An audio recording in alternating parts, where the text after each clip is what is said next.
Tonight, we're following several developing stories. An alarming discovery just outside the Palm Beach airport, within direct sight of Air Force One and the president. A shocking daylight heist, priceless jewels stolen from one of the world's most famous museums. And new attacks put the Gaza ceasefire to the test. We'll begin with the breaking news from Palm Beach. The Secret Service finding a hunting stand with a direct line of sight to where the president steps off Air Force One. The FBI now flying in agents to find out who built it. A brazen robbery at the Louvre in Paris. A gang of four getting away with priceless crown jewels. Diamonds, emeralds, and sapphires all gone in a matter of minutes. Authorities say that thieves broke into a second-floor window, getting away on motorbikes. The museum evacuated as authorities search for the suspects. Also tonight, millions are bracing for a dangerous line of storms heading east from the Ohio Valley. Our weather team on what this could mean for your drive to work tomorrow. President Trump threatening to slash U.S. aid to Colombia, calling that country's president an illegal drug leader, after the Colombian president accused the Trump administration of murdering an innocent fisherman in one of its recent strikes. Israel launches a new wave of attacks on Gaza as the fragile ceasefire is put to the test. Hamas and Israel accusing each other of violating the truce, which is barely a week old. Israel saying 2 of its soldiers were killed in combat. Serious new allegations against Britain's Prince Andrew. Police now investigating allegations that he tried to get his bodyguard to dig up dirt on his accuser, Virginia Giuffre. A mid-air scare as a lithium-ion battery catches fire during an international flight. What happened next? Bruce Springsteen opening up about his offstage struggles, plus Jeremy Allen White on the challenges of playing the boss on the big screen. From ABC News World Headquarters in New York, this is World News Tonight. Good evening. Thank you for joining us on this Sunday. I'm Mary Bruce in for Lindsay Davis. Tonight, a shocking heist at one of the world's most popular museums. 4 suspects getting away with treasured jewels housed at the Louvre in just a matter of minutes. But we begin here with breaking news and a chilling discovery by the Secret Service. A hunting stand with a direct line of sight to where the president steps off Air Force One, found in Palm Beach. Authorities say the discovery was made during a routine sweep before the president's arrival on Friday. The new details coming in tonight. ABC senior White House correspondent Selena Wang leading us off. Tonight, the FBI is investigating a suspicious hunting stand discovered with a direct line of sight to the very spot where President Trump steps off of Air Force One at Palm Beach International Airport.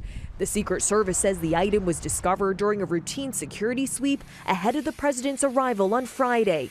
FBI Director Kash Patel saying tonight no individuals were located at the scene, and the agency has since taken the investigatory lead, flying in resources to collect all evidence from the scene and deploying our cell phone analytics capabilities. This comes after 2 assassination attempts against the president last year. Just weeks ago, Ryan Ruth was found guilty in one of those attempts. Secret Service agents say they found him hiding in the bushes at Trump's West Palm Beach golf course, armed with an assault rifle. Take a look at what happened. The president was also shot in the ear during that campaign rally in Butler, Pennsylvania, an attack that left 1 person dead and several injured. And Mary, the president is returning to the White House from Mar-a-Lago tonight. We have reached out to the White House for comment. Mary? Selena Wang on the disturbing discovery tonight. Selena, thank you. And overseas now to that brazen daytime heist at the Louvre in Paris. Authorities say thieves targeted the popular tourist attraction this morning using a ladder mounted on the back of a truck, then fleeing the scene on scooters with royal jewels dating back centuries. Tonight, the intense search for the suspects. ABC's chief foreign correspondent James Longman reports from Paris. A gang of thieves is still on the run tonight with some of France's crown jewels after a stunning raid on Paris's world-famous Louvre. The heist taking just minutes in broad daylight. Officials say at 9:30 a.m., 4 men, disguised as construction workers, moved this mechanical ladder up against a second-floor balcony, and that CCTV captured 2 of them using power tools to cut into the Apollo Gallery, where French Emperor Napoleon III's crown jewels are on display. Officials say after threatening security guards, who then rushed to evacuate the museum, The masked men moved efficiently. Police investigating this video obtained by BFM TV, they believe shows a suspect using small chainsaws to open display cases. Taking 9 pieces in all. Priceless items, including sets of sapphire and emerald necklaces and earrings, elaborate diamond brooches, 2 diadems, and Napoleon's wife, Empress Eugenie's diamond-encrusted golden crown, nearly 200 years old, which prosecutors say was recovered at the scene, reportedly damaged and left behind as the thieves made their escape on waiting scooters. Authorities say the men tried to set fire to that ladder platform before they fled, evacuating visitors, sensing an emergency as police rushed in. The Louvre closed for the rest of the day. Americans Jim and Joan Carpenter were there. We were just ready to go in to see the Mona Lisa when they swept us out of the gallery. We didn't realize the whole museum was being evacuated. And then we asked a guard, and the guard said, "We're having technical difficulties." The concern now, what those thieves might do next with the priceless jewels. The fear is that it gets broken up and sold because a consumer will have a very, very difficult time telling that, hey, this emerald came from, say, a crown. French President Emmanuel Macron has vowed to track down those stolen jewels and prosecute those responsible. He's called this an attack on France's heritage. Mary? Really is like something out of a movie. James, thank you. And back here in the U.S., millions of Americans are bracing for strong and potentially dangerous storms and a messy morning commute here in the Northeast. Heavy rain pounded downtown Greenville, Mississippi on Saturday. So let's get right to meteorologist Danny Beckstrom from our New York station WABC. So Danny, time this one out for us. This is the same potent front that brought the severe storms from the Midwest down to the south yesterday and now taking aim at the Northeast. From the Mid-Atlantic up to the Northeast, we're looking at the potential for localized flooding, potentially damaging wind gusts. And as this line creeps closer to the I-95 corridor overnight, even a few weak isolated tornadoes. So the area shaded in green, that's where we're watching through the overnight hours. Timing this out to D.C. by about 10 p.m. Looks like it's headed toward Philly, New York City, closer to 2, 3 a.m. And then east of New York City, that's where we're watching for tomorrow morning's commute. From the city west, New York City specifically west, things are actually looking better by the Monday morning commute. But for New England, unfortunately, it does look like a soggy start to the morning commute. In general, this line tracks east the rest of the day Monday, and we're looking breezy and slightly cooler heading into the work week. Mary? A wet one to start with. All right, Danny, thank you so much. And now to President Trump threatening to cut aid to Colombia. The president calling that nation's president a, quote, illegal drug leader. But the country has long been one of America's closest allies in the war on drugs. Here's ABC's Christiane Cordero. Tonight, President Trump threatening to cut all U.S. aid to Colombia, accusing the country's president of being an illegal drug leader. Trump posting that Colombian President Gustavo Petro is doing nothing to stop drug production, warning him to close up the cartel's killing fields immediately, or the United States will close them up for him, and it won't be done nicely. The fiery message comes just hours after Petro accused the U.S. of killing an innocent fisherman during U.S. strikes on vessels in the Caribbean Sea. Petro writing, U.S. government officials have committed murder and violated our sovereignty in territorial waters. That strike, one of 7 such attacks on suspected drug boats since Trump declared earlier this month that the U.S. is in armed conflict with the cartels, justifying the use of deadly military force. 32 alleged traffickers have since been killed, according to the administration. Their identities remain unknown. Trump is calling them narco-terrorists. That was a drug-carrying submarine built specifically for the transportation of massive amounts of drugs. But the administration is providing no evidence that those killed were attempting to ferry drugs to the U.S., alarming even some Republican allies. All of these people have been blown up without us knowing their name, without any evidence of a crime. Mary, on Thursday, Admiral Alvin Halsey, the commander of U.S. troops in the region, suddenly stepped down after less than a year in the post. Neither Halsey nor the Defense Department have explained the move publicly. Mary? Okay, Christiane, thank you. And now to the No Kings protests. Millions of Americans from New York to Georgia to Texas and California and many other states and cities in between taking to the streets to protest the Trump administration's policies. It may be the largest one-day protest in the U.S. in more than 50 years. Here's ABC's Andrew Dimbert. Tonight, President Trump mocking the millions of Americans who took to the streets in peaceful protest on Saturday in what has been described as one of the largest single-day demonstrations in U.S. history.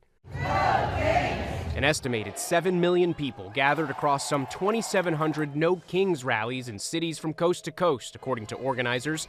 Trump responding via social media, posting an AI-generated video depicting a crowned Trump flying a King Trump jet, and sharing another video, first posted by Vice President J.D. Vance, showing Trump placing a crown on his head.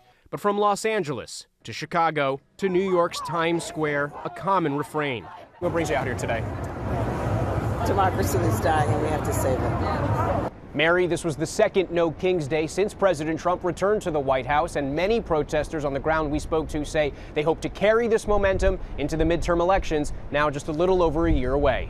Mary? Andrew, thank you. Overseas now to the Middle East and that fragile ceasefire between Israel and Hamas. Israel launching airstrikes in Gaza after accusing Hamas of violating the truce. So let's get right to ABC's Marcus Moore. And Marcus, this truce is barely a week old. The big question, can it hold?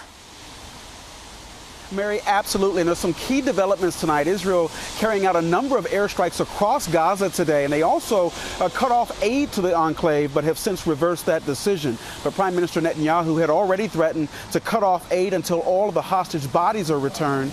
Israeli officials saying this was retaliation for Hamas violating the ceasefire agreement. Over the weekend, 2 Israeli soldiers were killed when Hamas fighters attacked their position along the Yellow Line, that area where they have partially withdrawn. Now, Hamas says they have been going after criminal gangs and that the allegation that they're violating the ceasefire agreement is a false pretext for Israel to resume its heavy bombardment. Both sides accusing each other of violating the ceasefire. And Mary, it is clear that this ceasefire, and we're only in phase 1, remains extremely fragile. Mary. Fragile and already being tested. Marcus, thank you. Now, new troubles tonight for Prince Andrew. London police are investigating claims that he allegedly asked one of his security officers to dig up dirt on the woman accusing him of sexual abuse when she was just a teenager. This just days after Andrew agreed to relinquish his Duke of York title. More now from ABC's Olivia Rubin. Tonight, with scrutiny of his relationship with Jeffrey Epstein growing, Prince Andrew now subject of a police investigation after new allegations he once asked a member of his state-funded security detail to investigate his accuser, Virginia Giuffre. The Met Police today saying they are actively looking into the claims made. After British media outlets reported the prince had sought to dig up dirt on Giuffre, even allegedly providing that officer with her date of birth and social security number in 2011. Shortly before news outlets published a photo showing Andrew and then 17-year-old Giuffre together. The prince later suggesting that image was fake. News of the investigation coming days after the prince gave up his royal titles and just before the release of Giuffre's new memoir written before she died by suicide earlier this year. Giuffre had long claimed Epstein trafficked her to have sex with Andrew when she was 17, writing in her memoir, Andrew, quote, believed having sex with me was his birthright. He knows exactly what he's done, and I hope he comes clean about it. The prince has vigorously denied the allegations against him, paying out millions to settle Giuffre's claims, but not admitting any wrongdoing. He stepped back from his royal duties after denying he knew Giuffre in this interview with the BBC. I have no recollection of ever meeting this lady. None whatsoever. You don't remember meeting her? No. Now, there could still be more to come here for the prince. Sources telling ABC News there are more of his emails contained in the so-called Epstein files, which could be embarrassing for the prince if they become public. Mary. And big questions remain about whether those full files will ever be released. Olivia, thank you. And now to a mid-air scare after a lithium battery caught fire, filling the cabin with smoke during an Air China flight heading to South Korea. The plane forced to make an emergency landing. So let's bring in ABC's Morgan Norwood. And Morgan, what more are you learning tonight?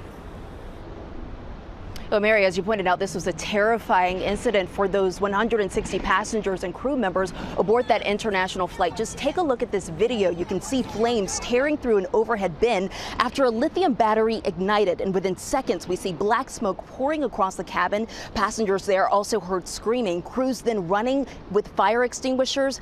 That Air China flight forced to make an emergency landing in Shanghai. And this is why we see these airlines ban loose lithium batteries in checked bags. They have to stay in your carry-on so that crews can reach them fast if something like this goes wrong. And that's exactly what Air China says the crew did, that they followed protocol, quickly put that fire out. And thankfully, Mary, no one was injured. An important reminder for us all. Morgan, thank you. And a tragic development in the search for a missing Philadelphia woman. Police telling ABC News that human remains found in a shallow grave at an abandoned school are believed to be Kata Scott. It's the same area where Scott's personal belongings were found days earlier. The 23-year-old has been missing for 2 weeks and was allegedly being harassed before her disappearance. A suspect is in police custody. The medical examiner's office will work to confirm the identity of the remains and determine the cause of death. And there is much more ahead here on World News Tonight this Sunday. Former Congressman George Santos out of prison and speaking out. Will he pay back his victims? And later, Bruce Springsteen on his mental health struggles ahead of the much anticipated new movie about his life. And next tonight, a deadly crash at a children's birthday party in Maryland's Prince George's County. Police say a vehicle plowed into a tent where the party was being held last night. One adult was killed and more than a dozen other people were hurt, including several children between the ages of 1 and 17. According to police, the driver fled but later turned himself in and could face criminal charges. And former Congressman George Santos is speaking out just days after President Trump commuted his 7-year prison sentence. He says he's humbled by his experience, but he doesn't care about those who've criticized his release. Santos had pleaded guilty to fraud and identity theft, admitting to deceiving donors and stealing the identities of 11 people. He had agreed to pay $373,000 in restitution, but now says he'll only do that if required by law. And when we come back, a frightening accident during a mountain bike event and late word on the rider's condition. To the index now, and a terrifying accident today during a mountain biking event in Utah. Spanish rider Adolf Silva was attempting a double backflip in Zion National Park when he crashed on a steep downhill, landing on his head. Silva was airlifted to the hospital. Red Bull USA says he was alert, conscious, and speaking to the family after the accident, and we are grateful for that. And when we come back, Bruce Springsteen on his offstage struggles. Plus, how do you prepare for playing the boss in a movie? And finally tonight, the rock legend on his secret struggles and the actor who became the boss.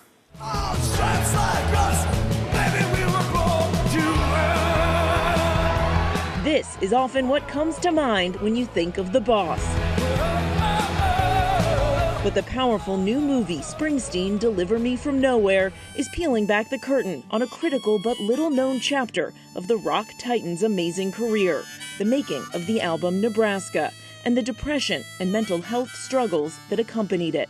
Bruce Springsteen sitting down recently with our George Stephanopoulos to talk about the healing power of music. Well, music was the first way that I really medicated my anxieties and my depression, you know. One of the things that comes through in the film is that you hit that point where you realize it's not enough. You can't heal yourself only through the music.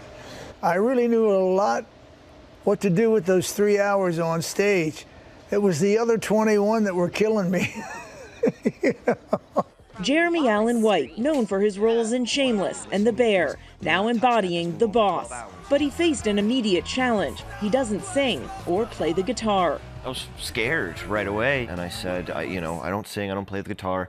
Are you sure you don't want to cast somebody that, already knows how to do these things? He spoke to our Lindsay Davis about overcoming those hurdles. When I spoke to JD, my guitar teacher, I said, hey, I'm really excited to learn how to play the guitar. And he said, you're not going to learn how to play the guitar. You're going to learn how to play these Bruce songs. I only know the chords necessary for really the album of Nebraska, which is only 4 or 5 chords. And then in singing, it was like, all I want to do is sound like Bruce. Springsteen himself, a sounding board throughout filming. I had his support the whole time, and that was very, very important. I couldn't have done it without his guidance. What kind of pressure did you feel to do him justice? I had some trepidation going into it because I just know how beloved he is. I recorded the majority of the album Nebraska, and Bruce listened. And he called me and he said, you sound a lot like me. You don't sound just like me. You're making the song your own. And you can watch George's full interview tomorrow on GMA and Lindsay's interview on ABC News Live Prime. Thank you for watching. I'm Mary Bruce. Good night. David Muir, the most watched newscast in America. And now, ABC's World News Tonight has won the Emmy for Best Live News Program for the 3rd year in a row.